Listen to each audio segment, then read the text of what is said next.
Hi friends, catch the ഗോസ്റ്റിന്റെ അവസാനത്തെ എപ്പിസോഡാണ് നമ്മൾ ഇന്ന് കാണാൻ പോകുന്നത്. കഴിഞ്ഞ എപ്പിസോഡിൽ ജിന്ന് താമസിക്കുന്ന വീട്ടിലേക്ക് യോം സിയുക്കും വന്നതായിരുന്നു നമ്മൾ കണ്ടിരുന്നത്. പുറത്ത് വന്ന് നിൽക്കുന്നത് തന്റെ ട്വിൻ സിസ്റ്റർ ആണ് എന്നുള്ള കാര്യം ജിന്നിനും മനസ്സിലായി. എന്നാൽ അവളാണെങ്കിൽ കതവ് തുറക്കണോ വേണ്ടായോ എന്ന ചിന്തയിലാണ്. സിയുക്കാണെങ്കിൽ ഒട്ടും മടിച്ചില്ല. പെട്ടെന്ന് തന്നെ ആ കതവാണെങ്കിൽ കുത്തി തുറക്കുന്നു. എന്നാൽ അപ്പോഴേക്കും അവിടെ നിന്ന് ജിന്ന് പോയി കഴിഞ്ഞിരുന്നു. ജിന്ന് വേറെ ആരുടെയും കൂടെയല്ല, അമ്മുമ്മയുടെ കൂടെയാണ് പോയിരിക്കുന്നത്. അങ്ങനെ യോം സിയുക്കും അവിടെയെല്ലാം പരിശോധിക്കുന്നു.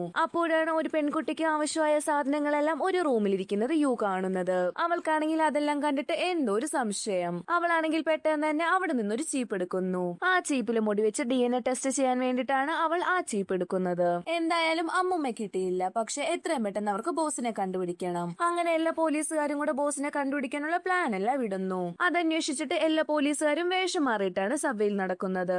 അവരാണെങ്കിൽ സബ്വേയിലും മുക്കുമൂലം അന്വേഷിക്കുന്നുണ്ട്. മാനസിക പ്രശ്നമുള്ള അയാളുടെ ബോഡി എന്തായാലും ബോസ് സബ്വേയിൽ തന്നെ കൊണ്ടിടും. അങ്ങനെ ബോസ് ആ ബോഡി കൊണ്ടിടുന്നതിന് മുന്നേ തന്നെ അവനെ പിടിക്കാൻ വേണ്ടിയിട്ടാണ് എല്ലാ പോലീസുകാരും വേഷം മാറി അവിടെയെല്ലാം നടക്കുന്നത്. അവരാണെങ്കിൽ എല്ലായിടത്തും ബോസിനെ അന്വേഷിക്കുന്നുണ്ട്. അങ്ങനെ അവസാനം ഒരു ട്രെയിൻ വന്നതും സിയുക്കും യും നേരെ ആ ട്രെയിനിലേക്കാണ് കയറുന്നത്. അങ്ങനെ അവർ രണ്ടുപേരും അവിടെയെല്ലാം അന്വേഷിക്കുന്നുണ്ട്. അങ്ങനെ അവരാണെങ്കിൽ ആ ബോഗിയിലെല്ലാം അന്വേഷിച്ചു വരുന്ന സമയത്താണ് പിന്നീടുള്ള ബോഗികളെല്ലാം കാലിയാണ് എന്നുള്ള കാര്യം അവർ മനസ്സിലാക്കുന്നത്. ഉറപ്പായിട്ടും സബ്വേ ഗോസ്റ്റ് ആളില്ലാത്ത ബോഗിയിലായിരിക്കും ബോഡി കൊണ്ടിടുന്നത് എന്നുള്ള കാര്യം അവർക്ക് മനസ്സിലായി. അങ്ങനെ അവർ രണ്ടുപേരും പെട്ടെന്ന് തന്നെ എല്ലാ ബോഗിയിലും കയറി ഇറങ്ങുന്നുണ്ട്. എന്നാൽ അവര് ഇപ്പോൾ വന്ന് നിൽക്കുന്ന ബോഗിയിൽ നിന്ന് അടുത്ത ബോഗിയിലേക്ക് പോകാനുള്ള ഡോറ് ലോക്കായിട്ടാണ് കിടക്കുന്നത്. അവര് നോക്കുമ്പോൾ സബ്വേ ഗോസ്റ്റ് അവിടെ ഉണ്ട്. അതായത് നമ്മുടെ ബോസ് തന്നെ. ബോസ് ആണെങ്കിൽ മാനസിക പ്രശ്നമുള്ള അയാളുടെ ബോഡി അവിടെ ഇടാൻ വേണ്ടിയിട്ടാണ് അങ്ങോട്ടേക്ക് എത്തിയിരിക്കുന്നത്. ആ ഡോറ് ലോക്ക് ആയതുകൊണ്ട് തന്നെ അവർക്കാണെങ്കിൽ അപ്പുറത്തെ ബോഗിയിലേക്ക് പോകാനായി സാധിക്കുന്നില്ല. തന്റെ സിസ്റ്റർ ജീവനോടുണ്ടോ അതോ അവൾ മരിച്ചോ, ഇതെങ്കിലും തന്നോടൊന്ന് പറഞ്ഞൂടെ എന്നൊക്കെ യു ആണെങ്കിൽ സബ്വേ ഗോസ്റ്റിനോട് ചോദിക്കുന്നുണ്ട്.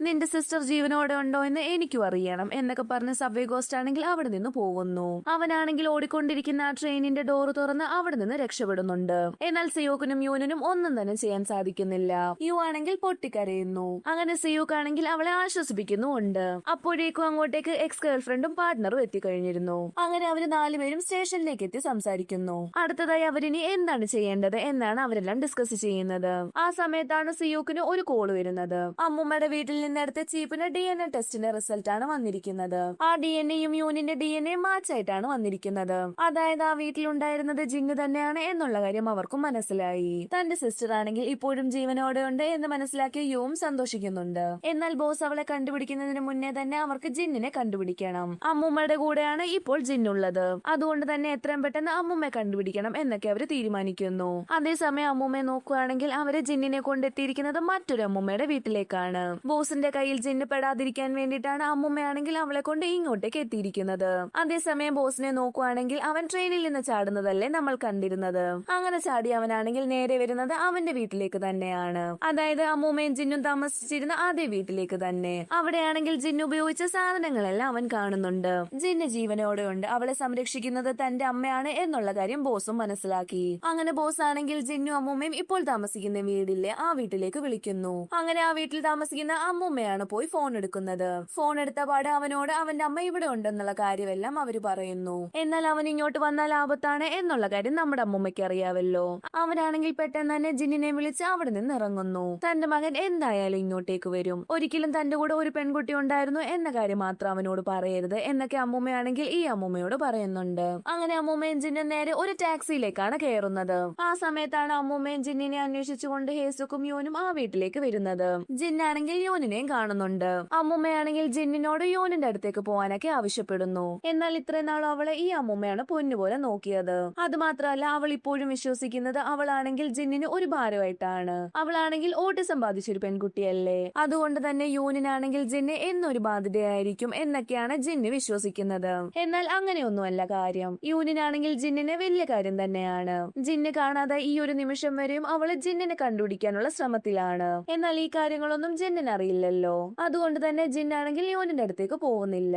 അങ്ങനെ അമ്മൂമ്മയും ജിന്നും നേരെ ചെല്ലുന്നത് ഹോസ്പിറ്റലിലേക്കാണ്. അതായത് സിയൂക്കിന്റെ അമ്മ കിടക്കുന്ന അതേ ഹോസ്പിറ്റലിലേക്ക്. അമ്മൂമ്മയാണെങ്കിൽ അവിടെ ചെന്ന് ആരെയോ കണ്ട് സംസാരിക്കുന്നുണ്ട്. ആരെയാണ് കണ്ട് സംസാരിക്കുന്നതെന്ന് കാണിക്കുന്നില്ല. അടുത്തുള്ള ഒരു ഹോട്ടലിന്റെ പേര് പറഞ്ഞിട്ട് അങ്ങോട്ടേക്ക് വരാനാണ് അമ്മൂമ്മ പറയുന്നത്. എന്നാൽ ഇതെല്ലാം ആണെങ്കിൽ സിയൂക്കിന്റെ അമ്മ പുറത്തു നിന്ന് കേൾക്കുന്നുണ്ടായിരുന്നു. അമ്മൂമ്മ പുറത്തിറങ്ങിയ പാടെ സിയൂക്കിന്റെ അമ്മയാണെങ്കിൽ അവരെ പിടിച്ചു നിർത്താനെല്ലാം ശ്രമിക്കുന്നുണ്ട്. എന്നാൽ അവർക്കാണെങ്കിൽ അധിക നേരം ഇവിടെ നിൽക്കാൻ സാധിക്കാത്തത് കൊണ്ട് തന്നെ അവർ പെട്ടെന്ന് തന്നെ അവിടെ നിന്ന് പോകാൻ ശ്രമിക്കുന്നു. എന്നാൽ സിയൂക്കിന്റെ അമ്മ അവരെ അങ്ങനെ ഒന്നും വിടാൻ ഉദ്ദേശിച്ചിട്ടില്ല. അവരുടെ പുറകിന് തന്നെ സിയൂക്കിന്റെ അമ്മ പോകുന്നു. അങ്ങനെ ഒരു അവസരത്തിൽ അവിടെ നിന്ന് രക്ഷപ്പെടാൻ അമ്മുമ്മയാണെങ്കിൽ സിയൂക്കിന്റെ അമ്മയെ പിടിച്ചൊന്ന് തെള്ളുന്നുണ്ട്. എന്നാൽ സിയൂക്കിന്റെ അമ്മയാണെങ്കിൽ തെറിച്ചുപോയി അവരുടെ തലയിടിക്കുന്നുണ്ട്. സിയൂക്കിന്റെ അമ്മയുടെ ബോധവും പോയി. ഇത് കണ്ട അമ്മുമ്മയാണെങ്കിൽ പെട്ടെന്ന് തന്നെ അവിടെ നിന്ന് ഓടി രക്ഷപ്പെടുന്നുണ്ട്.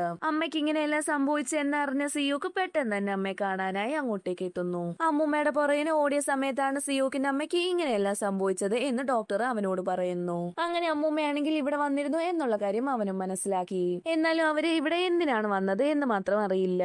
അങ്ങനെ സിയൂക്ക് ആണെങ്കിൽ അവന്റെ അമ്മയുടെ അടുത്ത് തന്നെ ഇരിക്കുകയാണ്. പെട്ടെന്ന് തന്നെ അവന്റെ അമ്മയ്ക്ക് ബോധവും വരുന്നു. ഇത്രയും നാളും സിയൂക്കിന്റെ അമ്മയ്ക്ക് ബോധമില്ലായിരുന്നല്ലോ. സിയൂക്ക് തന്റെ ബോയ് ഫ്രണ്ട് ആണ് എന്നാണ് അവര് ഇത്രയും നാളും വിചാരിച്ചിരുന്നത്. തലയിലുണ്ടായ മുറിവ് കൊണ്ടായിരിക്കാം അവർക്ക് പഴയ കാര്യങ്ങളെല്ലാം ഓർമ്മ വരുന്നു. കുറെ നാളുകൾക്ക് ശേഷമാണ് സിയൂക്കിന്റെ അമ്മ സിയൂക്കിനെ മകൻ എന്ന രീതിയിൽ കണ്ട് സംസാരിക്കുന്നത്. തന്റെ അമ്മയുടെ ഓർമ്മകളെല്ലാം വന്നതുകൊണ്ട് തന്നെ അവനും സന്തോഷിക്കുന്നുണ്ട്. അങ്ങനെ സിയൂക്കിന്റെ അമ്മ പഴയ കാര്യങ്ങളെല്ലാം പറഞ്ഞ് അവനെ സന്തോഷിപ്പിക്കുന്നു. അതിന്റെ കൂട്ടത്തിൽ തന്നെ അമ്മുമ്മ ഇനി എങ്ങോട്ടേക്കാണ് പോകുന്നത് എന്നുള്ള കാര്യം സിയൂക്കിന്റെ അമ്മ പറയുന്നു. അതായത് ആ ഹോട്ടലിലേക്കാണ് അമ്മുമ്മ പോയിരിക്കുന്നത് എന്നാണ് സിയൂക്കിന്റെ അമ്മ പറയുന്നത്. അങ്ങനെ ഇത് മനസ്സിലാക്കിയ സിയൂക്ക് ആണെങ്കിൽ യൂനിനെ വിളിച്ച് നേരെ ആ ഹോട്ടലിലേക്ക് തന്നെയാണ് പോകുന്നത്. എന്നാൽ അവർക്കാണെങ്കിൽ അവർ ഏത് റൂമിലാണ് എന്നുള്ള കാര്യം മാത്രം അറിയില്ല.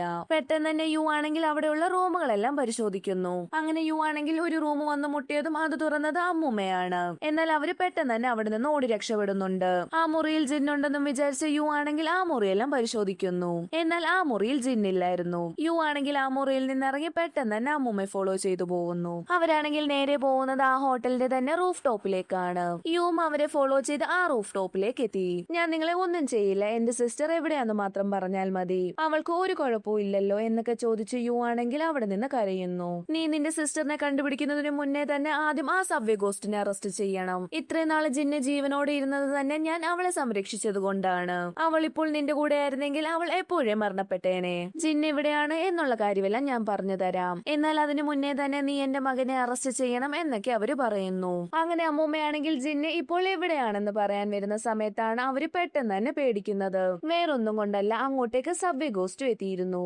അതായത് ബോസ് തന്നെ. ബോസിനെ കണ്ടാണ് അമ്മൂമ്മയും പേടിക്കുന്നത്. ബോസ് വന്നിട്ട് യൂനിനെ ഭീഷണിപ്പെടുത്തുന്നു. നിന്റെ സിസ്റ്ററിനെ ഞാൻ കൊല്ലാൻ ശ്രമിച്ച സമയത്ത് അവളാണെങ്കിൽ നിന്റെ പേര് പറഞ്ഞാണ് കരഞ്ഞത്. നിനക്ക് ഞാൻ ഇപ്പോൾ ഒരു അവസരം തരാം. നിനക്ക് വേണമെങ്കിൽ ഇപ്പോൾ എന്നെ കൊല്ലാം. ഇപ്പോൾ നീ എന്നെ കൊന്നില്ലെങ്കിൽ ഉറപ്പായിട്ടും നിന്റെ സിസ്റ്റർ എവിടെയാണെന്നുള്ള കാര്യം ഞാൻ കണ്ടുപിടിക്കും. അങ്ങനെ ഞാൻ അവളെ കണ്ടുപിടിച്ചാൽ ഉറപ്പായിട്ടും അവളെ ഞാൻ കൊല്ലും. എന്നാൽ ഞാൻ ജിന്നിനെ കൊല്ലുന്നതിന് മുന്നേ തന്നെ നിനക്ക് ഇങ്ങനെ ഒരു ചാൻസ് തന്ന കാര്യം അവളോടും പറയും. നിനക്ക് ഞാൻ ഇങ്ങനെ ഒരു ചാൻസ് തന്നിട്ട് നീ എന്നെ കൊന്നില്ല, അതുകൊണ്ടാണ് ഞാൻ ജിന്നിനെ വന്ന് കൊന്നത് എന്നുള്ള കാര്യം ഞാൻ ജിന്നിനോട് പറയും. അത് കേട്ട് അവളാണെങ്കിൽ ഒരിക്കലും നിന്റെ പേര് പറഞ്ഞ് പിന്നീട് കരയില്ല.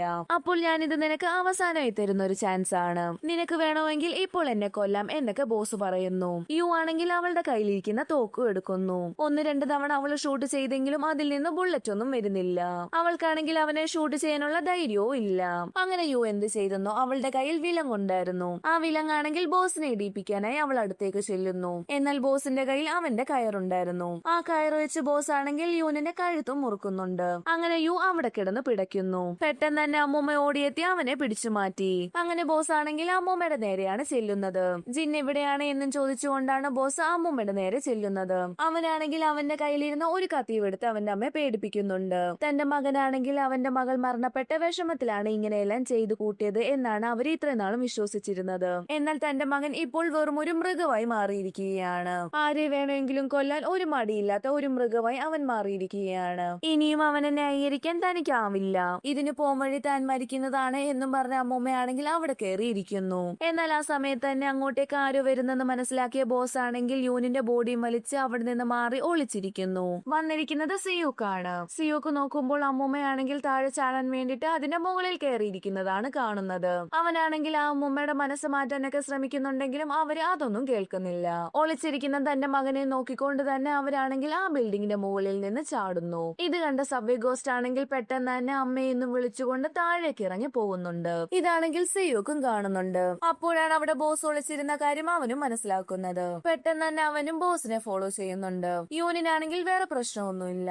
ആ കഴുത്തിലിട്ട് മുറുക്കിയ സമയത്ത് അവളുടെ ബോധം മാത്രം ഒന്ന് പോയതായിരുന്നു. അവളും ഇപ്പോൾ ഓക്കെയാണ്. അങ്ങനെ അവര് രണ്ടുപേരും ബോസിനെ ഫോളോ ചെയ്ത് നേരെ എത്തുന്നത് അമ്മൂമ്മ വീണ് കിടക്കുന്ന സ്ഥലത്തേക്കാണ്. അവനാണെങ്കിൽ അവിടെ ഇരുന്ന് കരയുന്നുണ്ട്. ആ സമയത്ത് തന്നെയാണ് പെട്ടെന്ന് തന്നെ ജിന്നു അങ്ങോട്ടേക്ക് ഓടിയെത്തിയത്. ജിന്നു ആ അമ്മൂമ്മയുടെ ബോഡിയുടെ അടുത്ത് വന്നിരുന്ന് കരയുന്നു. അപ്പോഴാണ് ജിന്നു ആരുടെ കയ്യിലായിരുന്നു എന്നുള്ള കാര്യം നമ്മളെ കാണിക്കുന്നത്. അമ്മുമ്മ ഹോസ്പിറ്റലിൽ വന്ന് സംസാരിച്ചത് യൂനിന്റെ ഫ്രണ്ടിനോടാണ്. അതായത് ആ ഹോസ്പിറ്റലിൽ വർക്ക് ചെയ്യുന്ന നഴ്സ് ഫ്രണ്ടിനോട്. നഴ്സ് ഫ്രണ്ടിന്റെ അടുത്തേക്ക് തന്നെയാണ് ഈ ഹോട്ടലിലേക്ക് വരണമെന്ന് അമ്മുമ്മ ആവശ്യപ്പെട്ടത്. പോലീസുകാർ സബ്വേ ഗോസ്റ്റിനെ അറസ്റ്റ് ചെയ്യുന്നത് വരെ ജിന്നിനെ സംരക്ഷിക്കണം എന്നും പറഞ്ഞിട്ടാണ് അമ്മുമ്മ ജിന്നിനെ അവളെ ഏൽപ്പിക്കുന്നത്. അങ്ങനെ അവർ അവിടെ നിന്ന് പോകുന്ന സമയത്താണ് അമ്മുമ്മ മുകളിൽ നിന്ന് താഴെ വീഴുന്ന കാര്യമെല്ലാം ജിന്ന് കണ്ടത്. അങ്ങനെയാണ് ജിന്ന് അമ്മുമ്മയുടെ അടുത്ത് ഓടി വന്നിരുന്ന് കരയുന്നത്. ഞാൻ നിങ്ങളുടെ കൊച്ചുമകളായിക്കോളാം, ഒന്ന് കണ്ണു തുറക്കേ എന്നൊക്കെ പറഞ്ഞ് ജിന്നാണെങ്കിൽ അവിടെ ഇരുന്ന് പൊട്ടിക്കരയുന്നു. ഇതെല്ലാം അടുത്തു നിന്ന് ബോസും കാണുന്നുണ്ടായിരുന്നു. തന്റെ മകൾ മരണപ്പെട്ടത് ജിന്നിന്റെ കൈ കൊണ്ടല്ലേ, അവളെ കൊല്ലണം എന്ന് തന്നെയാണ് അവന് തോന്നുന്നത്. എന്നാൽ അമ്മൂമ്മയോട് കാണിക്കുന്ന സ്നേഹം കണ്ടിട്ട് അവനാണെങ്കിൽ അവളെ കൊല്ലാനും തോന്നുന്നില്ല. എന്നാലും അവന്റെ കയ്യിൽ ഒരു കത്തി ഉണ്ടായിരുന്നു. ആ കത്തി അവനാണെങ്കിൽ ജിന്നിന്റെ അടുത്തേക്ക് തന്നെ കൊണ്ടുവരുന്നുണ്ട്. എന്നാൽ അവളാണെങ്കിൽ അതൊന്നും മൈൻഡ് ചെയ്യാതെ അമ്മൂമ്മ കെട്ടിപ്പിടിച്ച് അവിടെ ഇരുന്ന് കരയുകയാണ്. ഇതെല്ലാം ആണെങ്കിൽ സിയുക്കും യുവും കാണുന്നുണ്ടായിരുന്നു. അങ്ങനെ സിയുക്ക് ഒന്നും നോക്കിയില്ല, പെട്ടെന്ന് തന്നെ സബ്വേ ഗോസ്റ്റിനെ ഷൂട്ട് ചെയ്യുന്നുണ്ട്. എന്നാൽ ആ ശബ്ദം എല്ലാം കേട്ട ജിന്നാണെങ്കിൽ അവിടെ നിന്ന് ഓടി രക്ഷപ്പെടുന്നു. ജിന്നിന്റെ പുറകിന് തന്നെ യൂനും ഓടുന്നുണ്ട്. യു ആണെങ്കിൽ എത്ര വിളിച്ചിട്ടും ജിന്ന് നിൽക്കുന്നില്ല. അങ്ങനെ പിന്നെയും ജിന്ന് യൂനിന്റെ കയ്യിൽ നിന്ന് മിസ്സായി. അവൾക്കാണെങ്കിൽ ഇനി എന്ത് ചെയ്യണമെന്ന് അറിയില്ല. അവൾ അവിടെ ഇരുന്ന് പൊട്ടിക്കരയുന്നു. പിന്നീട് നമ്മൾ അടുത്ത ദിവസമാണ് കാണുന്നത്. പോലീസുകാരാണെങ്കിൽ ഇപ്പോൾ സബ്വേ ഗോസ്റ്റിനെ അറസ്റ്റ് ചെയ്തിരിക്കുകയാണ്. ആ ന്യൂസ് ആണ് ഇപ്പോൾ അവിടെയെല്ലാം. സിയുക്കും അവന്റെ ടീമും അല്ലേ സബ്വേ ഗോസ്റ്റിനെ പിടിച്ചത്. അതുകൊണ്ട് തന്നെ സിയുക്കാണെങ്കിൽ പ്രസ് മീറ്റ് എല്ലാം വിളിക്കുന്നു. സബ്വേ ഗോസ്റ്റിനെ പിടിച്ചെങ്കിലും ഇപ്പോഴും അവർക്കൊന്നും സന്തോഷമില്ല. കാര്യം അവർക്ക് ഇപ്പോഴും ജിന്നിനെ കണ്ടുകിട്ടിയിട്ടില്ലല്ലോ. അതുകൊണ്ട് തന്നെ എല്ലാരും അപ്സെറ്റ് ആയിട്ടാണ് ഇരിക്കുന്നത്. പോലീസുകാർ മാത്രമല്ല ചീഫും അപ്സെറ്റ് ആയിട്ടാണ് ഇരിക്കുന്നത്. 3 മാസത്തിനുള്ളിൽ തന്നെ സബ്വേ ഗോസ്റ്റിനെ പിടിച്ചെങ്കിലും സബ്വേ ഗോസ്റ്റിന്റെ ആദ്യത്തെ വിക്ടിമായ ജിന്ന് ഇപ്പോഴും മിസ്സിംഗ് അല്ലേ. അതിന്റെ വിഷമത്തിലാണ് ചീഫും. അങ്ങനെ ചീഫും പ്രസ് മീറ്റ് എല്ലാം വിളിക്കുന്നു. അവരോടെല്ലാമായി താൻ ഒഫീഷ്യലി രാജിവെക്കുവാണ് എന്നുള്ള കാര്യം ചീഫും പറയുന്നു. സബ്വേ ഗോസ്റ്റിനെ പിടിച്ചെങ്കിലും ജിന്നിനെ കണ്ടുകിട്ടാത്തത് കൊണ്ടാണ് ചീഫ് അങ്ങനെ ഒരു തീരുമാനം എടുക്കുന്നത്. അങ്ങനെ എല്ലാ ഡിപ്പാർട്ട്മെന്റിലെ പോലീസുകാരും ജിന്നിനെ തപ്പിയിറങ്ങുന്നു. അതായത് നമ്മുടെ സബ്വേ പോലീസും എക്സ് ഗേൾഫ്രണ്ടിന്റെ ടീമുമാണ് ജിന്നിനെ അന്വേഷിച്ചിറങ്ങുന്നത്. അങ്ങനെ അവരെല്ലാം പല വഴി കൂടെയും ജിന്നിനെ അന്വേഷിക്കുന്നുണ്ട്. സിയുക്കാണെങ്കിൽ ജിന്ന് മിസ്സിംഗ് ആണ് എന്ന് പറഞ്ഞ പോസ്റ്റർ എല്ലാം ഒട്ടിക്കുന്നുണ്ട്. ആ സമയത്താണ് അവൻ ജിന്നിനെ കാണുന്നത്. എന്നാൽ ജിന്നാണെങ്കിൽ അവനെ കണ്ടപാട് അവിടെ നിന്ന് ഓടി രക്ഷപ്പെടാനാണ് ശ്രമിക്കുന്നത്. ജിന്നിനാണെങ്കിൽ യൂനിന്റെ അടുത്ത് തിരിച്ചു പോകാൻ പേടിയാണ് എന്ന കാര്യം സിയുവിന് മനസ്സിലായി. എന്നാൽ ജിന്നാണെങ്കിൽ ഇപ്പോഴും യൂനിന് വേണ്ടി വെയിറ്റ് ചെയ്തിരിക്കുകയാണ്. ഒരിക്കലും ജിന്ന് അവൾക്കൊരു ഭാരമല്ല എന്ന കാര്യങ്ങളെല്ലാം സിയുക്കാണെങ്കിൽ ജിന്നിനെ പറഞ്ഞ് മനസ്സിലാക്കാൻ ശ്രമിക്കുന്നു. ജിന്നിനാണെങ്കിൽ അതെല്ലാം മനസ്സിലായോ എന്നറിയില്ല. അവളാണെങ്കിൽ അവിടെ നിന്ന് നടക്കുന്നുണ്ട്. ജിന്നിന്റെ പുറകിൽ തന്നെ സിയുക്കും ഉണ്ട്. അങ്ങനെ ജിന്ന് നടന്ന് നേരെ എത്തുന്നത് അവരുടെ വീട്ടിലേക്ക് തന്നെയാണ്. അതായത് ജിന്നിന്റെയും യൂനിന്റെയും വീട്ടിലേക്ക്. ജിന്ന് നോക്കുമ്പോൾ യു ആണെങ്കിൽ തറയിൽ കിടക്കുന്നതാണ് കാണുന്നത്. പിന്നീട് അടുത്ത ദിവസം കണ്ണു തുറക്കുന്ന യൂനിനെയാണ് കാണിക്കുന്നത്. യു കണ്ണു തുറന്ന് നോക്കുമ്പോൾ തന്റെ സിസ്റ്റർ അടുത്ത് കിടക്കുന്നതാണ് അവൾ കാണുന്നത്.